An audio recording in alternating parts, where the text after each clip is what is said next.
They say the hardest part of doing something is getting started. That's especially true when it comes to writing a new story. The first few pages are where a large amount of beginner's mistakes happen, and it's also where a lot of things need to be done. When it comes to writing a beginner, even experienced writers can find them tough. What should a writer try and do when writing these things? Just as important, what should they not be doing? When a reader opens a new story, they have no investment in the world or its characters yet. They aren't ready to read lore or long explanations of why things are the way they are. Basically, they don't care yet. Some writers recognize this and they get discouraged. But don't think about your hypothetical audience as people who will be super critical of your work, trying to find reasons to dislike it. That's the opposite of what a good reader thinks. They might not care yet, but they're also very interested in hearing what kind of story this will be, what kind of writer you are. They're looking for reasons to like it. They're there because they want a good story to enjoy. The beginning is the time to give them those things. In long stories where finishing them takes a while, the most popular way to get someone's attention is with a hook. Like a fishing line to bite, so you can reel them in. Hooks are situations that make people ask questions like, "This is interesting, what's going on?" You might choose to make something unusual happen, and then we'll wonder what the consequences of that will be. Other hooks won't make readers ask questions at all, and simply gain their interest by starting with a scene where something very interesting happens, and new readers will want to stick around and see how it ends. In these first moments, you want to help new readers get interested in your story. That means it's a bad idea to pause everything and start handing out lore and long explanations and descriptions of everything. It's the biggest beginner's mistake I see people make. It can be easy to think that writing paragraphs of info might be the right thing to do, because writers want people to understand what's happening. People need context to know the reason why everything matters, so they'll try and give readers that context before they start, and that's a bad thing. Having questions is the lifeblood of a story. People love being interested and wondering what's going to happen next, or why things are the way they are. It's a lot of fun to think, and more importantly, to learn and have those questions answered. Start the story right away, and let people wonder what's going on, as long as you make sure to tell them later. This ties into a very important writing rule that's more of a mindset than anything else. Show, don't tell. Instead of telling the readers that someone has a short temper, show them losing their temper too quickly. Instead of saying two people hate each other, show it by having them interact together. Some people get carried away and take that to mean you can't tell people anything, and that's not what you should try and do. Show people everything you can, and tell them what you can't. In the beginning, though, you should definitely try and tell people as little as possible. Show it to them instead. Show them what the setting is, show them who the characters are, show us what's happening to them, and most importantly, don't tell us why the beginning is happening, at least not yet. Let us wonder what's going on, and then slowly answer our questions later. With that rule out of the way, where exactly should a story begin?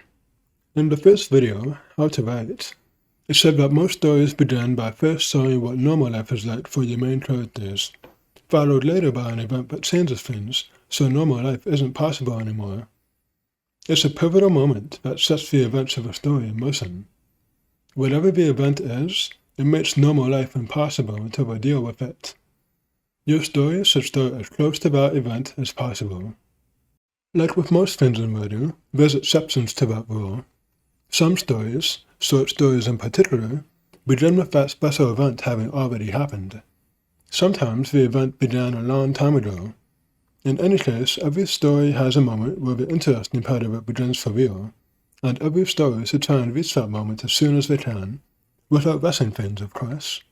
Well, how do you know if you're rushing things? What is the moment that a story begins for real? How about before that, when you're showing people the setting and the main characters? I've been vague on those points because I usually assume people already have projects and story ideas in their mind. But here, I'll provide some examples on how other stories handle their beginning, as well as how they handle their pivotal moment. In The Lord of the Rings, and I'll be using the movie for my example, the story begins with Gandalf the Wizard going to the Shire. Everything is peaceful and everyone's happy. Then, Frodo is shocked when his uncle Bilbo puts on the One Ring and disappears.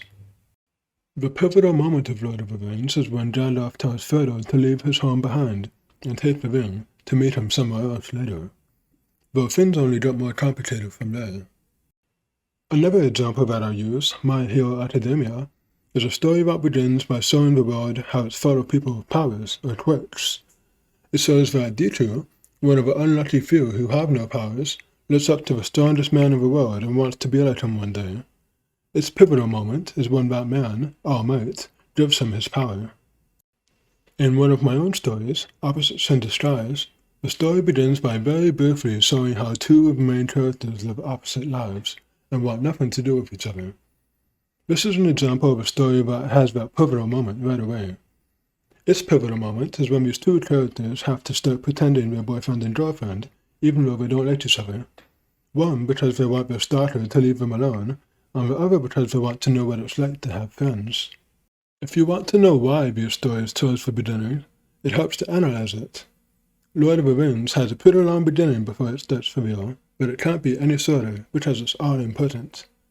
By showing how happy everyone was and how peaceful life was in Messiah, it shows how much Frodo is sacrificing when he agrees to take the ring all the way to Mount Doom. It shows the world that everyone's fighting to save.